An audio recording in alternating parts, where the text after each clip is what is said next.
Hey hello friends, welcome back to our channel. আশা করি তোমরা সকলেই ভালো আছো। আজকে আমরা কথা বলবো Geetu Mohandas directorial rocking star Yash অভিনীত টক্সিক নিয়ে, starring Yash, Kiara Advani, Nayanthara, Huma Qureshi, Tara Sutaria, Rukmini Vasanth and many others. Story নিয়ে যদি বলি, 1947-এ পোস্ট ইন্ডিপেন্ডেন্স গোয়া, ওখানেই স্টোরিটা সেট আপ। ওখানে ম্যাসিভ গ্যাং ওয়ার্স চলছে।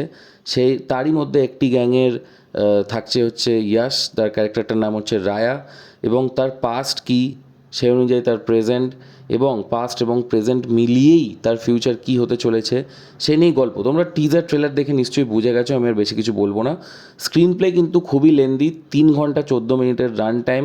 Screen play is pretty average, এটাকে আরও কাটশট ইজিলি করা যেতে পারতো। বিশাল মিশ্রার মিউজিক কিন্তু খুবই সুন্দর, তাবাহি গানটা হাইলাইট। বিজিএম রবি বাসুর এখানে একটু লাউড হয়ে গেছে, যদিও এই ধরনের সিনেমা একটু লাউড বিজিএমই লাগে, বাট স্টিল ডিসেন্ট বিজিএম।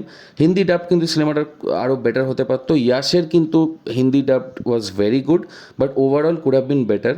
এবং এই সিনেমার ডায়লগ এবং কস্টিউমসকেও কিন্তু মানে হ্যাটস অফ, খুব সুন্দর হিন্দি ডায়লগসগুলো লেখা হয়েছে, এবং কস্টিউমও ওই সময় অনুযায়ী ভালোভাবে দেওয়া হয়েছে। এখানে যেই কস্টিউম ডিজাইন করেছে, kudos to him or her. এবার যদি কথা বলি পারফরমেন্স নিয়ে, ইয়াশের পারফরমেন্স এখানে হাইলাইট করব, মানে সবচেয়ে বেটার হয়েছে। ইয়াশের ডাবল রোল আছে, তোমরা টিজার ট্রেলারে দেখেছো। এবং বাকিদের পারফরমেন্স কিন্তু আমি বলবো মোটামুটি অ্যাভারেজ। কি নয়নতারা, কি কিয়ারা আডবাণী, কি রুক্মিণী বসন্ত, এবং কিছু কিছু ক্যারেক্টার মনে হলো মানে দরকার ছিল না গল্পে, মানে তাও তাদের ঢোকানো হয়েছে এখানে।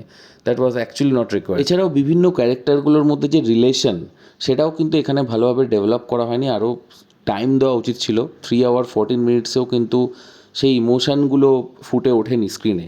এছাড়া যদি আমি সিনেমার হাইলাইটস বলি, তাহলে হচ্ছে ক্লাইম্যাক্স, এবং সেই ক্লাইম্যাক্স একটা টুইস্ট আছে, একটু আনইউজুয়াল টুইস্টটা তোমরা প্রেডিক্ট করতে পারবে না, সেটা কিন্তু ভালো লাগবে, আমার অ্যাটলিস্ট ভালো লেগেছে।